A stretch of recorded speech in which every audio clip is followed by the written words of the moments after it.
예, 저는 현재 서북병원 원장으로 근무하고 있는 박찬병입니다. 저는 83년도에 대학을 졸업하고 무의천의 공중보건사로 근무하고 그 경주나 광명의 이제 보건소장을 이제 역임을 하고 그 이후에는 수원의료원, 이천의료원, 삼척의료원, 천안의료원의 원장으로 근무했던 그래서 별명이 직업이 원장인 그런 박찬병입니다. 예. 예. 제가 어릴 때는 집안이 좀 어려워서 대학을 갈 수 있겠나 하는 걱정도 했었는데 다행히 입학 시험은 합격을 했는데 등록금이 이제 걱정이 됐었는데 그래도 등록금 아버지께서 준비를 해주실 줄 믿었는데 준비했던 등록금이 동생 진료비로 들어가는 통에 대학 등록하는데 굉장히 어려움을 겪고 그래서 다행히 보건복지부에서 주는 장학금을 받아서 졸업할 때까지 이제 대학을 다닐 수 있었습니다. 그런 어려운 과정들을 겪으면서 나처럼 어렵게 공부하는 친구들이 없었으면 좋겠다. 그러려면 내 힘으로 내 돈으로 할 수 있는 건 아니고 시스템에 뭔가 개입을 했으면 참 좋겠다. 그게 공공 분야에 내가 몸담고 일하면서 접근할 수 있지 않을까. 그런 바람으로 공공의료 분야에 점점 발을 깊이 딛게 됐습니다. 많은 사람들이 좀 어렵다라고 생각했던 것들은 이제 해냈을 때 성취감이 대단하잖아요. 수원의료원에 갔을 때 처음에는 공공병원이 뭔지도 잘 모르고 갔었는데 많은 분들의 시각이 공공병원은 비효율적이고 불친절하고 게으르고 이런 안 좋은 표현들로만 다 점철이 돼 있어서 가고 의사 선생님들하고 직원들하고 정말 열심히 했더니 만년 적자를 벗어나갖고 흑자를 달성하는 이제 쾌거를 올렸어요. 그래서 이게 안 해서 못한 거지, 응? 안 하려고 안 한 건 아니었구나. 그래서 공공기관이라고 해서 왜 그렇게 무능하고 부패하고 그래야 되는가? 그건 아니었다. 할 여건과 그런 구성원들의 노력 이런 게 있으면 충분히 가능하다. 우리도 그런 것들을 느껴서 그 구성원들하고 함께 굉장히 아직도 기억에 남는 기쁜 일이었습니다. 공공보건기관에 계속 근무하면서 굉장히 보람이 많고 기쁜데 정말 그 안타까웠던 사건이 아직도 가슴 아프게 남아있는 게 한 가지가 있어요.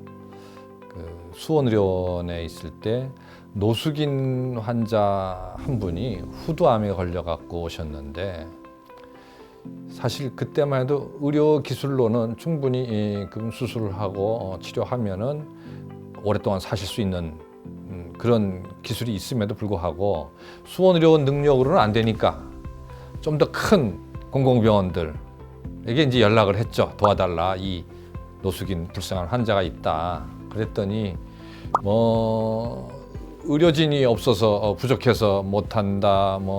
우리 병원도 경영을 해야 되니까 이렇게 돈이 안 되는 환자 보는 게 좀 부담스럽다. 여러 가지로 해서 결국 환자를 이 상급병원으로 보내지를 못하고 결국 이제 수원의료원에서 돌아가시는 사건이 있었습니다.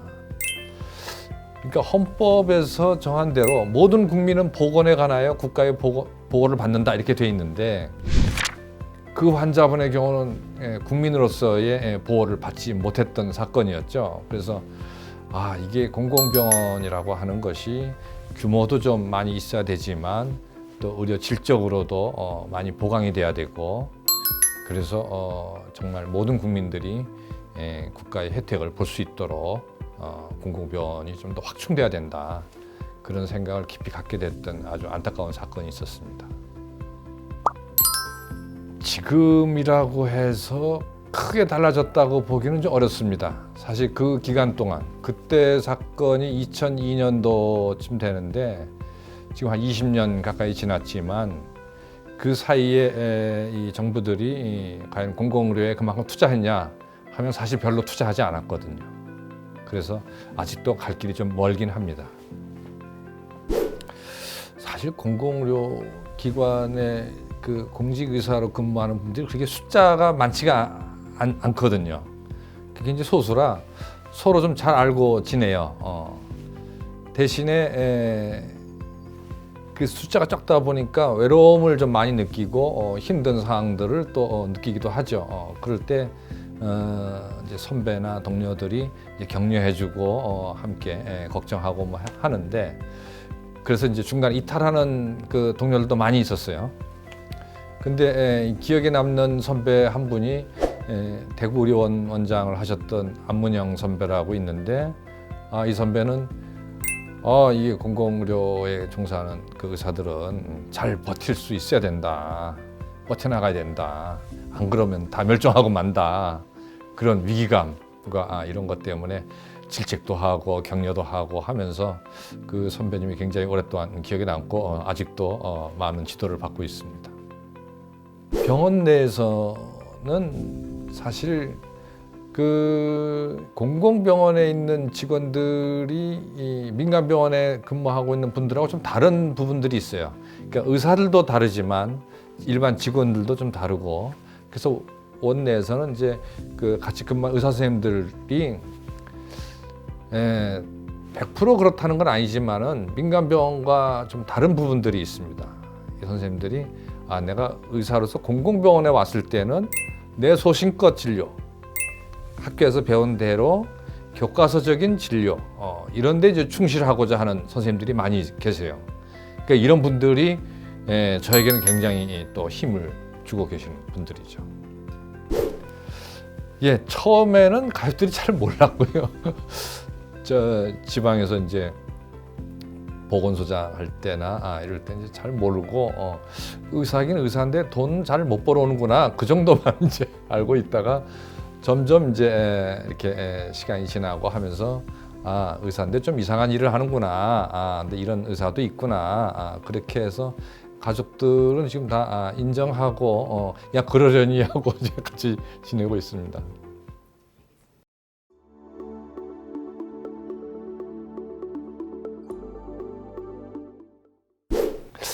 한 가지만 아마 기억하시는 분들이 계실 거예요. 2000년도에 당시 정부에서 의학분업을 시행할 때 병원과 의사들이 파업을 했었어요. 남아있는 건 공공병원뿐이었습니다. 10%의 공공병원이 전 국민을 어떻게 진료를 했겠습니까? 왜 선진국들은 50% 60%씩이나 되는 공공병원을 유지를 하고 있겠습니까? 이것은 말할 필요도 없이 국가의 정말 귀중한 안전망, 사회 안전망의 일환으로서 국가가 국민을 위해서 보전하고 갖고 나가야 되는 중요한 사회 간접 자본의 일환이다. 저는 이렇게 보고 공공병원을 위해서 많은 투자가 이루어져야 된다고 생각을 합니다. 공공병원에서의 진료의 특성은 진료의 적정성 유지라고 생각을 해요. 이 민간병원과 이제 크게 다른 점이라고 저는 보는데, 제가 많은 의사 선생님들을 이제 우리 공공병원 내에서 만나보면 소신 진료라든지 교과서적인 진료, 그러니까 그런 원칙적인 진료에 이제 충실하고자 하는 그런 마음가짐들이 굉장히 커요. 그래서 공공병원을 선택해서 직장으로 삼은 그런 선생님들이 많다 보니까 그런 특성들이 민간병원하고 많이 다르다. 그것은 이제 진료의 적정성이다. 이제 이렇게 보고 있고요. 또 한 가지 민간병원과 크게 다른 부분들은 이게 이제 이 경제적인 문제인데, 신자유주의가 이제 범람을 하면서 이 민간 병원들이 이 돈이 되는 곳으로 자꾸 쏠림 현상이 생기다 보니까 이 돈이 잘 안 되는 진료과 소아청소년과나 산부인과나 이런 과 진료를 축소하거나 심지어 뭐 폐과시키고 돈이 되는 진료과만 운영하는 그런 경우들이 이제 많이 있는데, 공공병원에서는 이제 그럴 수도 없고 그래서도 안 되고, 그러니까 국민들의 그 필수적 의료 서비스를 보장하기 위해서 그런 모든 진료과들을 유지하기 위한 노력들을 지금도 수행하고 있다고 알고 있습니다. 네, 공공병원의 질이 낮다는 얘기를 저도 이제 많이 들었어요. 그런데 정말 그렇게 말씀하시는 분들이 좀 전제 조건을 잘못 얘기한 부분들이 있습니다. 예를 들면 공공병원은 2차 병원을 얘기하고 민간병원은 3차 대학병원을 얘기를 하고 이렇게 하면 같이 비교가 안 되죠. 그래서 예를 들면 국립대학병원과 사립대학병원은 의료질이 차이가 있겠는가? 라고 문제를 제기하면 전혀 답을 못 하시고, 그러면 2차 공공병원과 2차 민간병원 간의 의료의 질은 어떤가? 제가 과거에 접한 어떤 연구 결과를 보면 공공병원이 오히려 질이 좋은 것으로 되어 있습니다. 아까도 말씀드린 것처럼 이 돈이 되느냐 안 되느냐보다 소신껏 진료를 교과서적으로 할 수 있느냐 아니냐가 더 중요한 가치 기준이다 보니까 환자가 적더라도 또는 많더라도 원칙을 지킬 건 지킨다. 이런 것 때문에 실질적으로 봐서는 공공병원들이 의료의 질이 나쁠 수가 없다. 그런 생각입니다.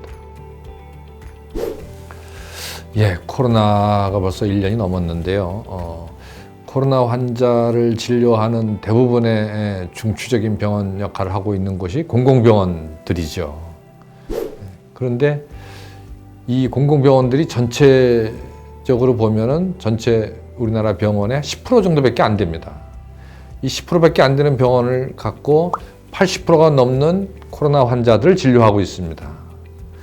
그러니까 워낙 중요한 일이 터졌기 때문에 이 공공병원들의 모든 자원들을 투입해서 이 코로나를 막기 위해서 지금 노력을 하고 있고, 그러다 보니까 많은 분들이 공공병원의 이런 시스템에 대해서 굉장히 감동을 받고 계세요. 저희 병원도 이제 그런 병원인데 환자분들이 입원했다가 퇴원하시면서 내가 모처럼 세금 낸 보람을 느끼고 갔다. 매우 고맙다. 이렇게 국가가 든든하게 공공병원을 통해서 나를 백업해주고 있다라고 하는 거를 느껴서 굉장히 고맙다. 이렇게 말씀하고 가시는 분들이 많이 계세요. 그래서 우리 직원들도 우리가 정말 좋은 일을, 귀중한 일을 하고 있구나.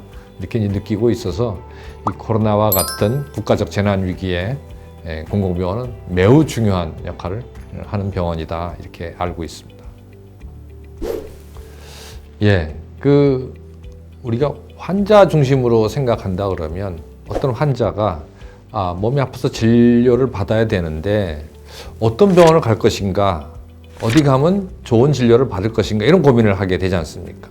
그 국가 차원이라 그러면 모든 국민들이 어떠한 의료적 필요를 느끼고 있을까? 그런데 그런 의료적 필요가 이 민간병원 중심으로 되어 있는 이 나라에서 어떻게 의료 공급이 되고 있을까? 이것을 좀 계산을 해야 되거든요. 계산해서 국민들이 어떤 의료 필요가, 어떤 것들은 잘 공급이 만족을 시켜주고 있고 어떤 건 만족을 못 시켜주고 있고, 이런 것들이 나올 거라는 거죠. 그런 것들을 정말 조사를 해서 부족한 부분들을 정부가 나서서 공급망을 갖추고 서비스를 제공하는, 그래서 모든 국민들이 내가 공평하게 공정하게 대우를 받고 있다라고 하는 느낌을 가질 수 있도록 국가가 나서줘야 된다.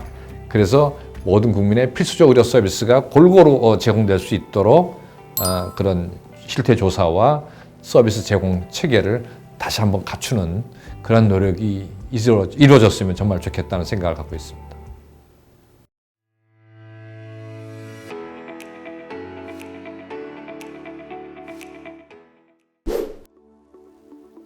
공공의료라고 하면 요즘은 이제 의료의 공공성을 강화한다, 이런 뜻으로도 이제 해석하는 분들도 있고 그런데요.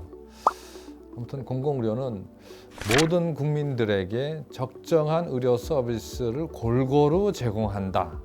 저는 개인적으로 이제 그렇게 정의를 내리고 판단을 하고 있습니다. 공공의료 또는 이제 공직 의사의 이제 역할 이렇게 할 때 공직 의사가 갖춰야 될 어떤 기본적인 역량, 자세죠, 자세. 그런 걸 보면은 이제 제일 첫 번째는 이제 의사 출신이다 보니 환자에 대한 측은지심을 먼저 갖춰야 되고, 두 번째는 또 그 공직자로서 갖는 공정, 공공성, 공평성 이런 것들, 그래서 공직관이라고도 생각을 하는데, 그런 가치관, 따라서 의사로서의 가치관과 공직자로서의 가치관, 이 두 개를 같이 갖춰야 비로소 공직 의사로서 공공의료에 종사하는데 마음이 맞을 것 같다, 그런 생각을 갖고 있습니다. 저도 이제 선배님들한테 이제 그런 얘기를 들으면서 이제 자랐는데, 이제 어느덧 후배들한테도 뭔가 좋은 얘기를 해주고 싶은데, 제일 중요한 건 환자에 대한 측은지심입니다. 환자가 불쌍하다. 이게 그냥 불쌍한 게 아니라 아파서 당장 급하게 불쌍한 사람들이 이제 환자가 아닌가. 환자에 대한 측은지심, 이 환자를 위해서 내가 무엇을 해줄 수 있는가, 그거. 그래서 저는 의료라고 하는 것 또는 의학이라고 하는 것은 환자에 대한 측은지심을 해소하는 도구다. 이거 그 의료나 그 의학이 그 자체가 목적이 되는 게 아니라 그것을 이제 수단이나 도구로 활용해서 환자를 위해서 어떻게 해줄 것이냐, 어떻게 활용될 것이냐라고 하는 차원에서 우리들이 가장 중요하게 생각하는 건 이제 환자에 대한 측은지심. 그다음에 이제 공직자로서의 이제 갖는 어떤 이 사회에 대한 공정, 요즘 이게 사회 화두가 돼 있죠. 공정성, 뭐 공평성, 뭐 이런 것들에 대한 그래서 그 이제 한자 수고를 하면 이제 멸사봉공 뭐 이런 사적인 욕심을 버리고 공적인 생각을 주로 갖추는, 그래서 측은지심과 멸사봉공의 정신, 이런 거를 같이 갖추는, 이것이 사실은 의사가 되는 초창기, 의과대학에 들어갔던 그 초심이 바로 그렇지 않았겠나, 그렇게 표현을 못할지라도 사실 그러지 않았을까. 그렇다면 그러한 초심을 잘 갖추고 갈 수 있는 길이다, 이게 공공의료에 종사하는 것이. 저는 그렇게 생각을 하고 있습니다. 저는 개인적으로 사실은 그 이른바 어릴 때 왜 위인전을 많이 읽잖아요. 그런 것처럼 저도 이제 그 훌륭한 분들, 뭐 슈바이처 박사라든지 장기려 박사라든지 이런 훌륭한 분들에 대한 이제 글도 읽고 동료들하고 이제 토론도 하고, 또 좋은 그 동료들 만나서 같이 서로 격려하고 논의하고 많이 그랬던 것들이, 그러니까 혼자서는 너무 힘들 건데 동료들하고 함께 선후배 같이 이렇게 배워가면서 서로 기대면서 가면은 그러면 좀 버틸 수도 있고, 또 잘못 이렇게 빠질 수 있는 거를 좀 바로 잡아주기도 하고 그런 것 같아요. 그래서 초심을 얼마나 오랫동안 잘 유지하느냐 하는 문제는 좋은 친구를 사귀라는 엄마 말씀이 맞습니다. 예, 이게 우리나라에서 지금 공공병원의 비중은 한 10% 정도 됩니다. 전체 병원에서. 그런데 선진국을 보면은 뭐 100%, 뭐 60%, 뭐 그런 식으로 굉장히 공공병원의 비중이 높아요. 그럼 그 선진국들이 우리보다 벌써 먼저 선진국이 돼서 잘 살고 있는데 우리가 그걸 빨리 따라갔으면 좋겠다. 그래서 공공병원들이 좀 많아져 갖고 이게 병원으로 돈 번다라는 개념보다는 이 병원으로 아픈 환자들을 잘 진료하는 시스템을 갖춰야 된다라고 하는데 공공병원이 좀 더 많이 지어져야 된다. 많은 관심과 투자가 필요하다.